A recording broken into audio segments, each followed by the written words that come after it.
Joint friend, আমরা আলোচনা করব বিশ্বের সব থেকে কোন কোন দেশ খনিজ উৎপাদন করে এবং তিনটি দেশ প্রথম, দ্বিতীয়, তৃতীয় স্থানে থাকে। যেমন হচ্ছে প্রথম স্থানে যদি খনিজ দেখা হয় যদি লোহা, আকরিক লোহা সর্ববেশি উৎপাদন হয় হচ্ছে চীনে, তারপরে ব্রাজিলে, তারপরে হচ্ছে অস্ট্রেলিয়াতে। লোহার ভান্ডার কোথায় আছে? চীনে আছে।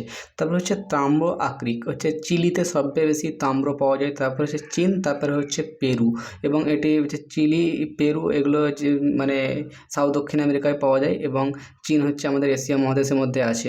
তারপর হচ্ছে টিন সবথেকে বেশি উৎপাদন হয় চীনে এবং ইন্দোনেশিয়া এবং পেরুতে বেশি উৎপাদন হয়। তারপরে সীসা সবথেকে বেশি উৎপাদন হয় চীনে, তারপরে হচ্ছে অস্ট্রেলিয়া, তারপরে হচ্ছে আমেরিকায়। তারপরে হচ্ছে জিঙ্ক সবথেকে বেশি উৎপাদন হয় হচ্ছে চীনে, তারপরে হচ্ছে অস্ট্রেলিয়া, তারপরে হচ্ছে পেরুতে। তারপরে হচ্ছে যেমন হচ্ছে ম্যাগনিজ সর্ববেশি উৎপাদন হয় হচ্ছে চীনে, তারপরে দক্ষিণ আফ্রিকা এবং অস্ট্রেলিয়াতে। হচ্ছে অ্যালুমিনিয়াম সবথেকে বেশি উৎপাদন হয় হচ্ছে চীনে, তারপরে হচ্ছে রাশিয়া, তারপরে হচ্ছে কানাডায়। হচ্ছে সিমেন্ট সর্ববেশি উৎপাদন হয় হচ্ছে চীনে এবং তারপরে ভারত, তারপরে হচ্ছে ইরান। খবরে শোনা যাচ্ছে 2025 মানে এই 2000 থেকে 2000 থেকে 25 পর্যন্ত চীনে এত সিমেন্ট মানে ব্যবহার করেছে, পুরো বিশ্বে এত সিমেন্ট যতদিন পর্যন্ত পৃথিবী আছে অত সিমেন্ট ব্যবহার করেনি, ওরা এত সিমেন্ট ব্যবহার করেছে। এরপরে যদি দেখা হয় পেট্রোলিয়াম সর্ববেশি হচ্ছে রাশিয়াতে আছে, তারপরে সৌদি আরব, তারপরে হচ্ছে আমেরিকার কোনো নেই, কিন্তু আমেরিকা নিয়ে ভান্ডার করে রেখেছে দালালি করে।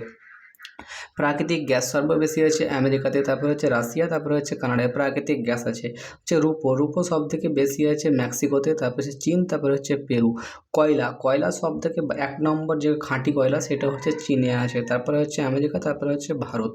এবং তারপরে হচ্ছে হীরা সবথেকে বেশি আছে রাশিয়াতে এবং তারপরে হচ্ছে বোতসওয়ানা, তারপরে হচ্ছে কঙ্গোতে। তাহলে আমাদেরকে জানতে হবে যে সর্ব বেশি খনিজ কোন দেশে আছে, তো বেশিরভাগ অপশানে থাকার অপশান হচ্ছে চীনে। তাহলে এখানটায় দেখো সর্ববৃহৎ আকরিক লোহা আছে চীনে, টিন আছে টিন, তারপরে হচ্ছে সীসা তাও চীনে, জিঙ্ক তাও চীনে, ম্যাগনিজ তাও চীনে, অ্যালুমিনিয়াম তাও চীনে, হচ্ছে সিমেন্ট তাও চীনে, হচ্ছে কয়লা তাও চীনে। এই এতগুলো কিছু চীন আছে এবং রূপও তাও দ্বিতীয় স্থানে আছে। এগুলো বেশি মানে মনে রাখবে যে প্রথম স্থানে আছে চীন। তাহলে আমাদের এই যে খনিজ সম্পদের যাবতীয় তথ্য সেগুলো হচ্ছে গ্রুপ সি, গ্রুপ ডির জন্য যে কোনো এক্সামের জন্য আমাদের জানা থেকে গেল। দেখা হবে নেক্সট ভিডিওতে। জয় হিন্দ।